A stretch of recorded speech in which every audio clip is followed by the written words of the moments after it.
Hello dudes लोग, ये इस मूवी का थर्ड पार्ट होने वाला है। बाकी के दो पार्ट की लिंक आपको डिस्क्रिप्शन में मिल जाएगी। ये मूवी उन दोनों मूवी से कनेक्टेड नहीं है, तो इसलिए आप इसे पहले देख ही सकते हो। तो चलो आप वीडियो को बिना देर किए स्टार्ट करते हैं। तो कहानी शुरू होती है एक कॉलेज को दिखाते हुए, जहाँ हम ईमा नाम की एक लड़की को देखते हैं। ईमा सबसे शांत रहने वाली लड़की थी। ये कॉलेज में ज्यादा किसी से बातें नहीं करती थी। इनफैक्ट ये ज्यादातर अकेले ही रहना पसंद करती थी और ना ही इसके कोई बॉयफ्रेंड्स थे। अब उसी कॉलेज में हमें एक और स्टूडेंट डीन को दिखाया जाता है। ये भी ज्यादा किसी से बात नहीं करता था और साथ ही इसके कोई फ्रेंड्स भी नहीं थे। लेकिन हाँ, ये ईमा को लाइक करता था, बट ईमा इस पर ज्यादा ध्यान नहीं देती थी, यानी इसे इग्नोर कर दिया करती है। एक दिन क्लास में इनका टीचर बोलता है कि हमें किसी प्रोजेक्ट के लिए एक आइलैंड पर जाना होगा, जिसमें सारे लोगों को जाना पड़ेगा। लेकिन डीन वहाँ पर नहीं जाना चाहता था, क्योंकि ये इस सब में इंटरेस्टेड नहीं। एक दिन डीन को क्लास में चाकू के साथ पकड़ बहुत खुश होता है, क्योंकि इसे लग रहा था कि इस हरकत की वजह से इसे क्लास से डिसमिस कर दिया जाएगा और ये उस ट्रिप पर नहीं जा पाएगा। लेकिन डीन के फादर चाहते थे कि डीन उस ट्रिप पर जाए, लोगों के साथ घुले मिले, इसलिए इसके फादर फोर्स करके डीन को मना ही लेते हैं। ट्रिप पर जाने से पहले ये लोग एक पार्टी में आते हैं, जहाँ पर ईमा भी अपने फ्रेंड्स लोगों के साथ आती है। डीन भी आया हुआ था कि तभी वहाँ पर पुलिस वाले आकर के नाव पर रेड मार देते हैं, क्योंकि नाव पर कुछ लोग ड्रग्स का सेवन कर रहे थे। पुलिस को देख सारे लोग ड्रग्स को पानी में फेंकने लगते हैं। इसी अफरा तफरी के माहौल में ईमा को धक्का लग जाता है और ये पानी में गिर जाती है, जिसे डीन गिरते हुए देख लेता है। फिर क्या था, डीन इसे बचाने के लिए पानी के अंदर जंप कर देता है। दोनों वहीं पड़े लाइफ बोट के ऊपर चढ़ जाते हैं। देन डीन बोट से जुड़ी रस्सी को काट देता है, क्योंकि ये इस सब के लफड़े में नहीं पड़ना चाहता था। ये देखते हैं कि इस बोट में इंजन ही नहीं है। साथ ही पुलिस भी उस बोट को लेकर के यहाँ से चली जाती है। कुछ देर बाद समंदर में बड़ी बड़ी लहरें उठने लगती हैं और जब सुबह होती है तो ये दोनों खुद को किनारे से बहुत दूर पाते हैं,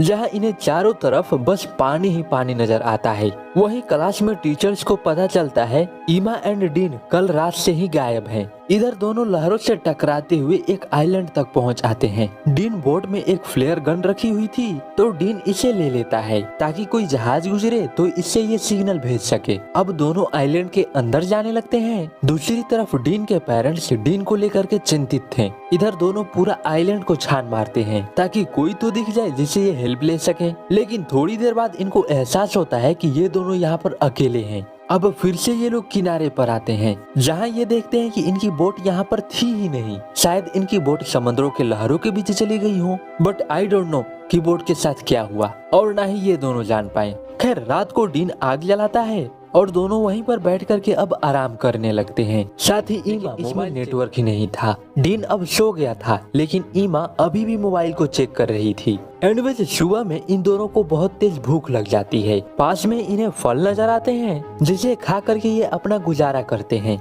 साथ ही मछलियाँ भी पकड़ते हैं। अब दोनों रहने के लिए एक झोपड़ी बनाने लगते हैं, लेकिन हम देखते हैं कि इस बीच ये लोग झगड़ा भी करते हैं। मतलब कि इन दोनों के बीच ज्यादा बन भी नहीं रही थी, लेकिन बनाना तो पड़ेगा ही।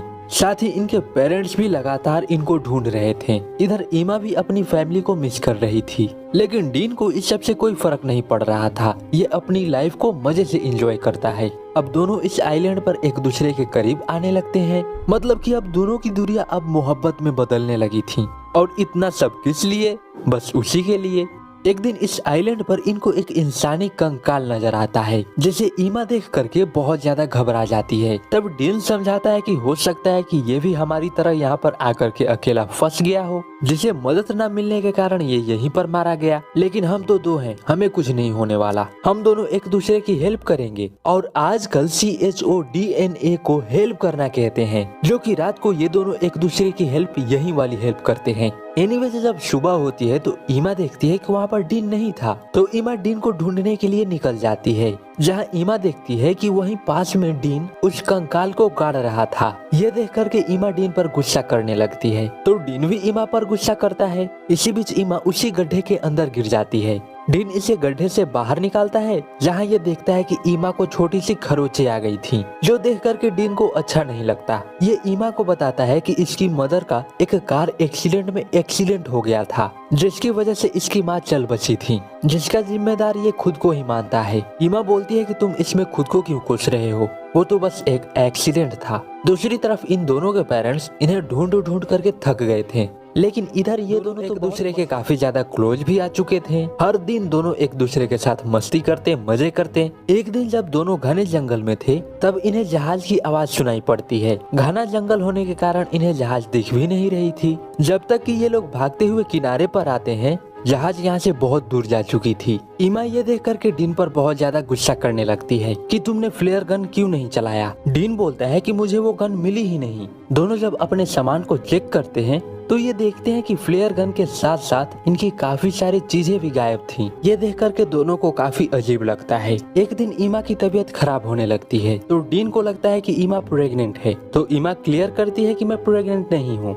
खैर डीन तो आइलैंड पर बहुत ज्यादा खुश था, लेकिन ईमा को अभी भी अपनी फैमिली की यादें आ रही थी। वो बस घर जाना चाहती थी। एक दिन एक ब्लैक पैंथर इन पर हमला कर देता है, तब डीन इसके साथ मुकाबला करते हुए इसे मार गिराता है। अब ये दोनों लेटे बातें कर रहे होते हैं, तभी इनका सामान इनके ऊपर गिरने लगता है। अब ये देखते हैं कि एक बंदर है जो इनका सारा सामान चुराया था। बंदर को इन चीजों से मन भर गया था, तो ये इनको इनकी चीजें दे देता है। ईमा फ्रस्ट्रेट होकर के गन बंदर पर ही चलाने लगती है, जिससे डीन ईमा पर गुस्सा करता है कि तुम ऐसे ही बुलेट्स को बर्बाद कर रही हो। लेकिन ईमा डीन पर ही उल्टा गुस्सा करने लगती है, बोलती है कि तुम्हें तो यहाँ से जाना है नहीं, तुम तो यहाँ पर बहुत खुश हो, फलाना ढिमका वगैरह वगैरह बकने लगती है। उफ ये सारे चोचले। खैर अब ऐसे ही कई दिन गुजर जाते हैं। एक दिन फिर से इनको एक प्लेन की आवाज आती है, जिसे देख करके एमा फ्लेयर गन चला देती है। हेलीकॉप्टर पर सवार लोग इन्हें देख लेते हैं और इस तरह फाइनली ये लोग बच जाते हैं। दोनों के पेरेंट्स दोनों को देख करके काफी ज्यादा खुश थे।